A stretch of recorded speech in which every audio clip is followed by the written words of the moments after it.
अस्सलाम स्टूडेंट्स, कैसे हैं आप सब लोग? Hope so you are all fine. Students, आज हम जो है 10th केमिस्ट्री का चैप्टर नंबर 1 स्टार्ट करने जा रहे हैं। चैप्टर का नाम है केमिकल इक्विलिब्रियम। केमिकल इक्विलिब्रियम क्या होता है बेटा? केमिकल इक्विलिब्रियम होता है कि केमिकल्स के दरमियान में बैलेंस बनाना। कैसे केमिकल्स के दरमियान में बैलेंस बनाया जाता है? एक्चुअली बेटा हमारे पास जब भी हम रिएक्शन कराते हैं, हमारे पास रिएक्टेंट्स होते हैं और प्रोडक्ट्स होते हैं। अब रिएक्टेंट क्या चीज होती है? Substance which react to form product. वो सब्सटेंसेस जो आपस में रिएक्ट करती हैं, रिएक्ट करने के बाद प्रोडक्ट बना रही होती हैं। तो रिएक्टेंट जो आपस में रिएक्ट करती हैं वो सब्सटेंसेस हमारे पास क्या कहलाती हैं? रिएक्टेंट्स कहलाती हैं। और जो एंड में हमारे पास जो चीज बन रही होती है, जो सब्सटेंस एंड में हमारे पास बन रही होती है रिएक्टेंट्स के आपस में रिएक्ट करने से, वो क्या कहलाती है? वो हमारे पास प्रोडक्ट कहलाती है। तो एक्चुअली रिएक्शन जब हो रहा होता है तो रिएक्शन के होने के दौरान जब रिएक्टेंट्स और प्रोडक्ट्स दोनों की मिकदारें हमारे पास बराबर हो जाती हैं, मींस टू से जैसा कि आपके सामने दो इक्वेशंस लिखी गई हैं, जैसे हाइड्रोजन और आयोडीन है, ये दोनों आपस में रिएक्ट करती हैं। रिएक्ट करने के बाद आपके पास हाइड्रोजन आयोडाइड बनता है। तो हमारे पास वो सिचुएशन जिसमें हाइड्रोजन और आयोडीन की कंसंट्रेशन जो है वो हाइड्रोजन आयोडाइड की कंसंट्रेशन के बराबर हो जाएगी, दोनों की मिकदारें बराबर हो जाएंगी, वो सिचुएशन हमारे पास क्या कहलाएगी? इक्विलिब्रियम कहलाएगी। इक्विलिब्रियम कंडीशन पे आने से पहले हम देख लेते हैं कि जब रिएक्शन हो रहा होता है हमारे पास रिएक्शन की दो टाइप्स होती है बेटा। एक होती है इरिवर्सिबल रिएक्शन और एक होता है रिवर्सिबल रिएक्शन। इरिवर्सिबल जैसा कि उसके नाम से पता चल रहा है कि वो रिवर्स में नहीं जाएगा, और रिवर्सिबल रिएक्शन ऐसे होते हैं जो दोबारा रिवर्स में चले जाते हैं। Reaction which only goes to the forward direction, जो हमारे पास रिएक्शन सिर्फ फॉरवर्ड डायरेक्शन में जाएगा वो क्या कहलाता है? हमारे पास इरिवर्सिबल रिएक्शन कहलाता है। यानी वो हमेशा आगे की तरफ ही जाता है, कभी रिवर्स नहीं आता। कहने का मतलब ये, जब रिएक्टेंट्स आपस में रिएक्ट करके प्रोडक्ट बना लेते हैं, प्रोडक्ट कभी भी दोबारा रिएक्टेंट बनाने के लिए रिएक्ट नहीं करता। कभी भी कार्बन डाइऑक्साइड जो है खुद ब खुद जो है कार्बन और ऑक्सीजन दोबारा नहीं बनाएगी। अगर आप फॉर एग्जांपल कार्बन डाइऑक्साइड को ब्रेक करना चाहते हैं तो देन आपको खुद से जो है वो कुछ ऐसी कंडीशंस जनरेट करना पड़ेगी जिसकी वजह से आपके पास कार्बन और ऑक्सीजन दोबारा से बन जाएगा। ये रिएक्शन खुद ब खुद फॉरवर्ड डायरेक्शन में कभी भी नहीं जाएगा। और बेटा जो हमारे पास इरिवर्सिबल रिएक्शन होते हैं उनको डिनोट करने के लिए हम एक सिंगल एरो इस्तेमाल करते हैं, जो हमारे पास एक कंप्लीट एरो होता है। और ये हमें कैसे पता चलता है? और मोस्टली जितने भी इरिवर्सिबल रिएक्शन होते हैं वो हमारे पास ऐसे फ्लास्क में कराए जाते हैं, ऐसे वेजल्स में कराई जाती हैं जो हमारे पास मोस्टली ओपन होती हैं। अब ओपन होने का मतलब ये है कि कार्बन ऑक्सीजन ने रिएक्ट किया, रिएक्ट करने के बाद कार्बन डाइऑक्साइड आपके पास बना, कार्बन डाइऑक्साइड गैस जो है यहाँ से बाहर की तरफ रिमूव होती जा रही है। अब जो चीज बाहर वहां से रिमूव होती जा रही है, क्या वो दोबारा से रिएक्ट करके कार्बन ऑक्सीजन बना सकती है? नहीं बना सकती। तो बेटा ऐसी रिएक्शन जो हमारे पास एक ही डायरेक्शन में जाते हैं, डायरेक्शन क्या होती है? फॉरवर्ड डायरेक्शन, वो हमारे पास इरिवर्सिबल रिएक्शन कहलाते हैं। सेकंड टाइप आ जाती है हमारे पास रिवर्सिबल रिएक्शन, और पूरे चैप्टर में हम इसी के बारे में पढ़ने वाले हैं कि रिवर्सिबल रिएक्शन एक्चुअली आपके पास है क्या। तो reaction which goes in forward as well as in the reverse direction. ऐसे रिएक्शन जो फॉरवर्ड डायरेक्शन में तो जाते ही जाते हैं, उसके साथ साथ वो क्या कर रहे होते हैं? बैकवर्ड डायरेक्शन में भी जाते हैं। वो हमारे पास है रिवर्सिबल। रिवर्स का मतलब होता है दोबारा पीछे की तरफ मुड़ जाना। इसमें बेटा आपके पास हाइड्रोजन और आयोडीन की एग्जांपल दिए, दोनों गैसेज हैं, दोनों आपस में रिएक्ट करके क्या बनाती हैं? हाइड्रोजन आयोडाइड बनाती हैं। अब हाइड्रोजन आयोडाइड तो आपके पास बन गया, एक टाइम आता है दोबारा से हाइड्रोजन आयोडाइड खुद ब खुद ब्रेक होके क्या बनाना शुरू कर देता है? हाइड्रोजन और आयोडीन बनाना शुरू कर देते हैं। अब आपको कैसे पता चलेगा? सबसे पहले तो बेटा आपने ये रिएक्शन कराने के लिए एक क्लोज फ्लास्क लेनी है, क्लोज वेसल लेनी है, ठीक है? आप उसको ऊपर से बंद कर देंगे। आपने हाइड्रोजन और आयोडीन को रिएक्शन कराया। आयोडीन का मोस्टली जो कलर होता है बेटा वो पर्पल कलर में होता है, ठीक है? तो आयोडीन पर्पल कलर में होगा। आपको नजर आ रहा होगा कि अभी तक इनके दरमियान में रिएक्शन नहीं हुआ, क्योंकि आपको पर्पल कलर जो है वो शो होता रहेगा। जैसे ही ये दोनों आपस में रिएक्ट कर लेंगे, हाइड्रोजन और आयोडीन, जो आयोडीन का पर्पल कलर होगा वो गायब होना शुरू हो जाएगा और आपके पास क्या बनना शुरू हो जाएगा? Hydrogen iodide. एक टाइम आएगा जब तक आपको पर्पल कलर नजर नहीं आएगा, लेकिन थोड़ा टाइम गुजरने के बाद दोबारा से आपको पर्पल कलर नजर आना शुरू हो जाएगा। उसका मतलब क्या है कि अब दोबारा से आपके पास हाइड्रोजन और आयोडीन बनना शुरू हो गए। बेटा इसकी अब हम रिवर्सिबल रिएक्शन को किस तरह से डिनोट करते हैं? उसके लिए बेटा हम डबल हेडेड एरो इस्तेमाल करते हैं। एक हाफ एरो जो है वो हाफ डायरेक्शन जो है उसकी जो है फॉरवर्ड डायरेक्शन में होती है और हाफ जो होती है रिवर्स में होती है। यानी आधा जो रिएक्शन है फॉरवर्ड डायरेक्शन में जा रहा है और दोबारा से फिर वो रिएक्शन है वो आपके पास क्या हो जाएगा? रिवर्स डायरेक्शन में हो जाएगा। इसीलिए हम इस रिएक्शन को क्या बोलते हैं? रिवर्सिबल रिएक्शन बोलते हैं। अब बेटा रिवर्स रिएक्शन में आपने देखा रिएक्शन आपके पास फॉरवर्ड डायरेक्शन में भी जा रहा है और रिवर्स डायरेक्शन में भी जा रहा है। तो हमारे पास बेसिकली रिवर्स रिएक्शन की भी दो टाइप्स बन जाती हैं। एक क्या होती है आपके पास फॉरवर्ड डायरेक्शन और एक क्या होता है आपके पास रिवर्स रिएक्शन होता है। तो बेसिकली रिवर्सिबल रिएक्शन को दो टाइप्स में हम डिवाइड करते हैं। वो दो टाइप्स आपके पास क्या है, एक है आपके पास फॉरवर्ड रिएक्शन और दूसरा क्या होता है आपके पास रिवर्स रिएक्शन।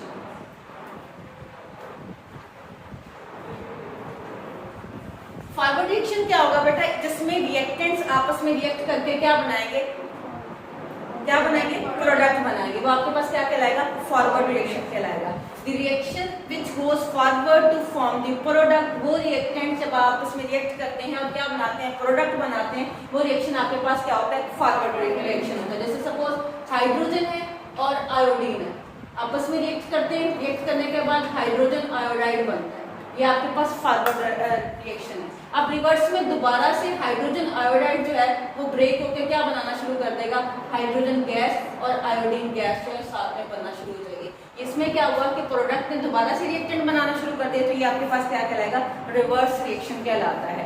अब इस सिचुएशन में जब आपके पास रिवर्सिबल रिएक्शन हो रहा होता है तो क्या होता है, एक टाइम आता है जब फॉरवर्ड रिएक्शन का रेट जो है रिवर्स रिएक्शन के रेट की क्या हो जाता है, बराबर हो जाता है।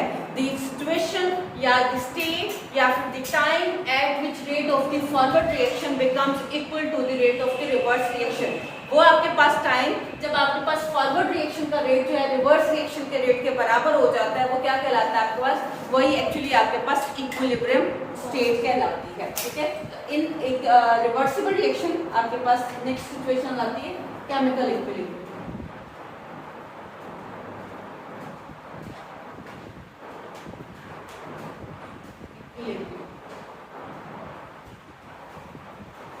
तो केमिकल इक्विलिब्रियम की डेफिनेशन क्या आएगी,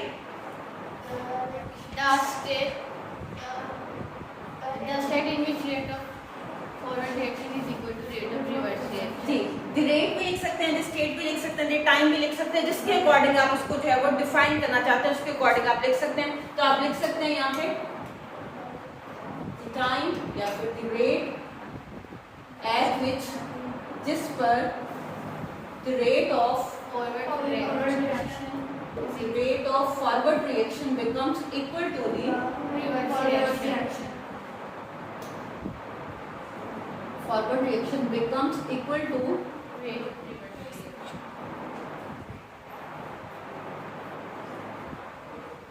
rate of reverse reaction। Ma'am हम इसकी जगह फॉरवर्ड रिएक्शन और रिवर्स रिएक्शन की जगह लिख सकते हैं रिएक्टेंट और product, the rate of product become equal to the rate of rate of नहीं, हम रिएक्शन की बात कर रहे हैं ना, तो वो तो रिएक्टेंट्स और प्रोडक्ट्स हो जाएंगे ना। अगर रिएक्टेंट और प्रोडक्ट एक एक है देन तो आप बोल सकते हो इस तरह से, लेकिन हम जब रिएक्टेंट्स बोल रहे हैं इसका मतलब वो रिएक्शन जो है वो दो चीजों के दरमियान जो दो से ज्यादा चीजों के दरमियान में आ रहा है। दैट्स व्हाई हम यहाँ पे लिखते हैं rate of forward reaction becomes equal to the rate of reverse reaction. और ये सिचुएशन हमारे पास क्या कहलाती है, केमिकल इक्विलिब्रियम कहलाती है।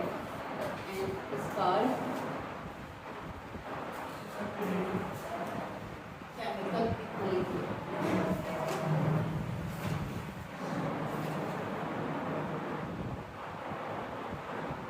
अब बेटा यहाँ से आपको जो क्वेश्चन आता है, सपोज वो आपसे पूछते हैं रिवर्सिबल रिएक्शन क्या है, या आपको क्वेश्चन दे सकते हैं फॉरवर्ड और रिवर्स रिएक्शन क्या है। आपने सिंपल डेफिनेशन करनी और एग्जांपल्स देनी है। इसके बाद आपको क्वेश्चन आता है differentiate between the static equilibrium and dynamic equilibrium. तो आपके पास जो केमिकल इक्विलिब्रियम है ना, इसकी नेक्स्ट दो टाइप बनती हैं। एक आपके पास होता है स्टैटिक इक्विलिब्रियम और दूसरा क्या होता है आपके पास डायनामिक इक्विलिब्रियम। अब स्टैटिक इक्विलिब्रियम और डायनामिक इक्विलिब्रियम क्या है, हम इसको देखते हैं। तो बेटा आपके पास जो है कितने टाइप्स हैं इक्विलिब्रियम की, दो। एक होता है स्टैटिक। स्टैटिक वर्ड का क्या मतलब होता है, स्टैटिक जी इनकी बुक में अलग लिखा, पर जो हमारी बुक है उधर ये कहा गया कि केमिकल इक्विलिब्रियम को ही हम डायनामिक इक्विलिब्रियम कहते हैं। केमिकल इक्विलिब्रियम को ही हम डायनामिक तो यहाँ पे मैंने इक्विलिब्रियम। प्रूफ भी किया हुआ है, पर आप कह रहे हैं कि इनके आगे दो टाइप्स होती है केमिकल इक्विलिब्रियम। चलिए हम ये कहने के इक्विलिब्रियम की दो टाइप्स हैं, एक आपके पास स्टैटिक इक्विलिब्रियम है और दूसरा आपके पास क्या है, डायनामिक इक्विलिब्रियम। मैं आपको बताता हूँ बेटा ये कैसे। आप जो कह रही हैं वो बिल्कुल ठीक है, इनकी बुक पे भी सेम चीज ही लिखी गई है, लेकिन मत आओ।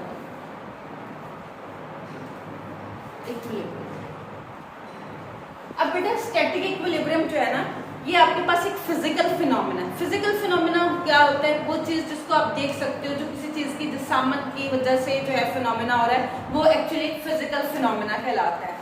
और जो स्टैटिक इक्विलिब्रियम होता है ना, इसमें रिएक्शन आपके पास रुक जाता है, एक जगह पे आके स्टॉप हो जाता है। अब जैसे ये बिल्डिंग है, ये रूम है, ये खड़ा हुआ है, ये गिरता नहीं, तब तक नहीं गिरेगा जब तक इस पे अमल करने वाले फोर्सेस जो हैं वो क्या नहीं हो जाती, डिस्टर्ब नहीं कर देती, या किसी वजह से वो दोनों फोर्सेस के दरमियान में बैलेंस जो है वो खराब नहीं हो जाता। ठीक है, तो इस तरह का जो फिनोमेना, जो फिजिकल फिनोमेना होता है जिसमें रिएक्शन आपके पास रुक जाता है, वो क्या कहलाता है? स्टैटिक इक्विलिब्रियम कहलाता है। और बेटा डायनामिक इक्विलिब्रियम ये जो है, ये एक्चुअली ऐसा इक्विलिब्रियम है जिसमें रेट ऑफ फॉरवर्ड रिएक्शन किसके बराबर हो जाता है? रेट ऑफ रिवर्स रिएक्शन के। और इसको डायनामिक इक्विलिब्रियम क्यों कहा जाता है? क्योंकि हमेशा रिएक्शन एक ही जगह पे रुका नहीं रहता, कभी रिएक्टेंट्स मिलके प्रोडक्ट बना रहे होते हैं और कभी प्रोडक्ट मिलके क्या बना रहे होते हैं? रिएक्टेंट्स बना रहे होते हैं। इसी वजह से इस इक्विलिब्रियम को डायनामिक इक्विलिब्रियम बोला जाता है, क्योंकि डायनामिक का मतलब ही क्या होता है? आपके पास चेंज, ठीक है, ऐसा इक्विलिब्रियम जो बार बार चेंज हो रहा है। और स्टैटिक का मतलब क्या होता है? रुक जाने वाला, एक ही जगह पे जो है वो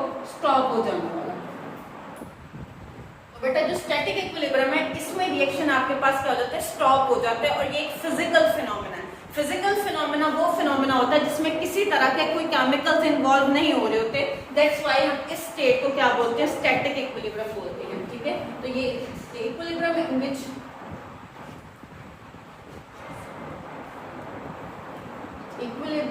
ऐसा equilibrium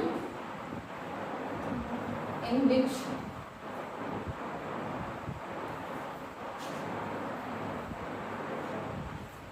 reaction stops and it is a physical equilibrium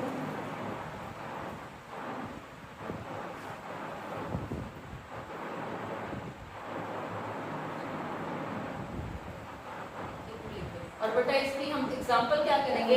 ये आपके पास बिल्डिंग जो है वो जिस तरह से अपनी पोजीशन पे खड़ी रहती है, क्योंकि उस पर एक्ट करने वाले फोर्सेस क्या होती हैं? उस बिल्डिंग के टोटल वेट के इक्वल हो रही होती हैं। जैसे सपोज जैसे अर्थक्वेक वगैरह आते हैं, जलजले वगैरह आते हैं, तो तब क्या हो रही होती है? उस पर अमल करने वाले फोर्सेस जो है वो डिस्टर्ब हो जाती हैं, तब जाके बिल्डिंग हिलती है ना। अदरवाइज तो बिल्डिंग जहाँ पे है वैसे की वैसे खड़ी रहती है। तो ये किसमें आ जाएगा? स्टैटिक इक्विलिब्रियम में आ जाएगा। डायनामिक इक्विलिब्रियम वही जो आपने केमिकल इक्विलिब्रियम की डेफिनेशन की है, when the rate of forward reaction becomes equal to the rate of reverse reaction, this state is called dynamic equilibrium. इसमें आपके पास रिएक्शन कभी भी रुकता नहीं है, reaction never stop, reaction always move in forward direction as well as in the reverse reaction. Reaction चलता रहता है, उनकी कंसंट्रेशन बराबर हो जाती है, लेकिन क्या होती है? रिवर्स में होती हैं, या ऑपोजिट डायरेक्शन में उनकी जो है वो रिएक्शन की डायरेक्शन हो रही होती है। ठीक है, तो इसमें रिएक्शन नेवर स्टॉप, रिएक्शन कभी रुकता नहीं है, never stop, rate of forward reaction जी, forward reaction becomes equal to the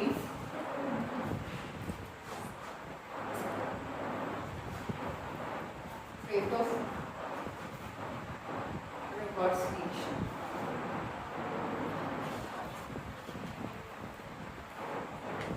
ये आपके पास डायनामिक इक्विलिब्रियम हो जाएगा। और ये केमिकल्स के दरमियान में होता है, जिस भी तरह का रिएक्शन हो रहा हो, अगर रिवर्सिबल रिएक्शन होगा तो उसके दरमियान में लाजमी तौर पे कौन से वाला इक्विलिब्रियम आएगा? डायनामिक इक्विलिब्रियम आएगा। ठीक है, अब बेटा हमारे पास ना वो कहते हैं कि ग्राफिकली इस चीज को आप जो है वो रिप्रेजेंट करें, या ग्राफिकली इसको जो है वो आप प्रूव करें कि वाकई ऐसा होता है। उसके लिए वो क्या करते हैं? वो एक ग्राफ बनाते हैं। ग्राफ बनाते हुए वो कहते हैं कि आप इसके, आपको पता है ग्राफ बनाते हुए हमारे पास एक्स एक्सिस होता है और क्या होता है? Y axis. वाई एक्सिस है और हमारे पास एक्स एक्सिस। एक्स एक्सिस पे बेटा आपके पास लिया जाता है टाइम, और वाई एक्सिस पे आपके पास ले जाती है कंसंट्रेशन, या रेट बोल दें या कंसंट्रेशन बोल दें। कंसंट्रेशन भी ली जा सकती है या रेट ऑफ रिएक्शन भी आप बोल सकते हैं। तो एक्चुअली बेटा आपके पास क्या होता है कि शुरू में आपके पास रिएक्टेंट जो है वो आपस में बहुत तेजी के साथ रिएक्ट कर रहे होते हैं। क्यों तेजी के साथ रिएक्ट कर रहे थे? क्योंकि आपके पास अभी तक प्रोडक्ट बना नहीं होता, रिएक्टेंट्स की मिकदार बहुत ज्यादा होती है। जितने ज्यादा रिएक्टेंट्स होते हैं वो आपस में उतना ज्यादा एक दूसरे के साथ कोलाइड करते हैं। जितना ज्यादा कोलाइजन होता है आपके पास उतनी ज्यादा रिएक्शन की स्पीड जो है वो क्या हो रही होती है, तेज हो रही होती है। शुरू में तो आपके पास रिएक्टेंट की जो मिकदार है, रिएक्टेंट की जो रिएक्ट करने का जो रिएक्ट है वो तेज रहता है, लेकिन जैसे ही प्रोडक्ट बनना शुरू होता है आहिस्ता आहिस्ता उसकी डायरेक्शन क्या हो जाती है, आहिस्ता आहिस्ता उसकी जो कंसंट्रेशन है, आहिस्ता आहिस्ता उसका जो रेट है वो क्या होना शुरू हो जाता है, कम होना शुरू हो जाता है। ठीक है, तो शुरू में आपके पास जब रिएक्शन की कंसंट्रेशन ज्यादा होती है तो कुछ इस तरह से हो रहा होता है, और आहिस्ता आहिस्ता वो आपके पास क्या हो जाता है, कम होना शुरू हो जाता है, और एक टाइम आता है वो एक जगह पे स्टॉप हो जाता है, ना आगे बढ़ रहा होता है ना कम हो रहा होता है। ठीक है, इसी तरह से बेटा आपके पास ये हमारे पास है rate of forward reaction, rate of forward reaction. अब उसके बाद अगर आप रिवर्स रिएक्शन की बात करें तो रिवर्स रिएक्शन का रेट जो है शुरू में क्या होता है, बहुत ही कम होता है, 0 पॉइंट पे होता है। आहिस्ता आहिस्ता वो आपके पास क्या होता है, बढ़ता है, और बढ़ते बढ़ते वो भी एक टाइम पे पहुंच के क्या हो जाता है, बिल्कुल इसके बराबर हो जाता है। ठीक है, तो पहले ये आपके पास स्लो था, बाद में क्या हो गया, थोड़ी इसकी कंसंट्रेशन ज्यादा हो गई, एक टाइम आया, दोनों क्या हो गए आपके पास बराबर हो गए। तो ये आपके पास रेट ऑफ रिवर्स रिएक्शन।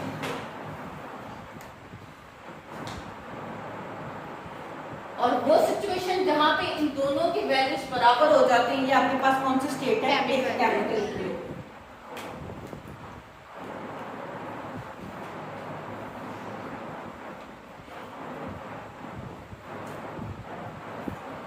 अब बेटा आपसे पूछा जाता है क्वेश्चन यहाँ पे नेक्स्ट के आपके पास फॉरवर्ड रिएक्शन और रिवर्स रिएक्शन की मैक्रोस्कोपिक प्रॉपर्टीज लिखी, यानी मैक्रोस्कोपिक प्रॉपर्टीज वो प्रॉपर्टीज जिनको आप देख सकते हैं, जिनको आप जज कर सकते हैं, वो प्रॉपर्टीज क्या होंगी, मैक्रोस्कोपिक प्रॉपर्टीज होंगी। तो हमने मैक्रोस्कोपिक प्रॉपर्टीज बतानी है, macroscopic properties of forward reaction.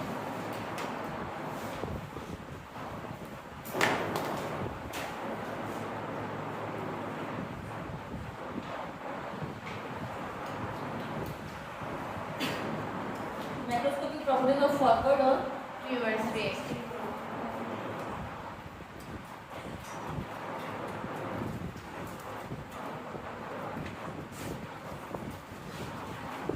तो बेटा आपके पास फॉरवर्ड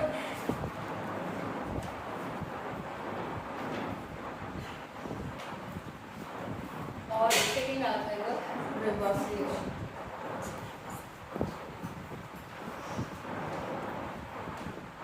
फॉरवर्ड रिएक्शन में क्या होते हैं, रिएक्टेंट्स आपस में रिएक्ट करते हैं और क्या बनता है आपके पास, प्रोडक्ट बनता है। तो reaction goes in the forward direction.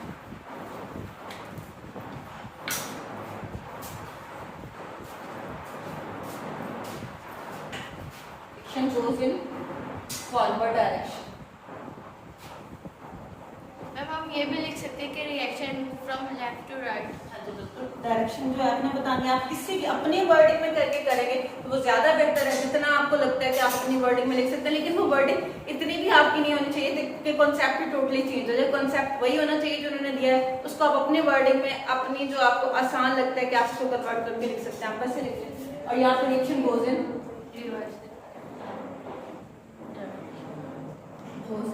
Reverse reaction.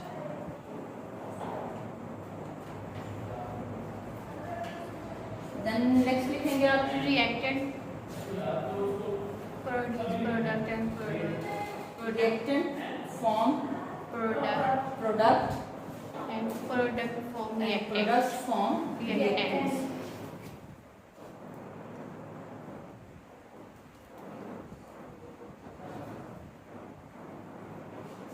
Then it's faster. It moves from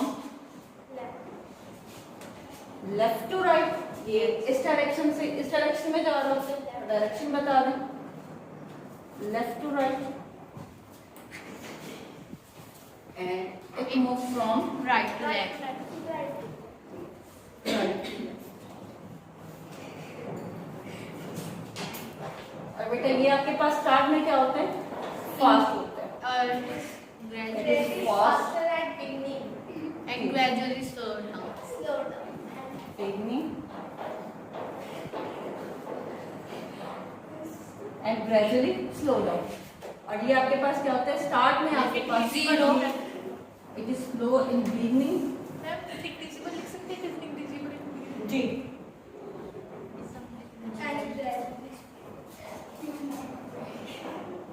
and gradually fast.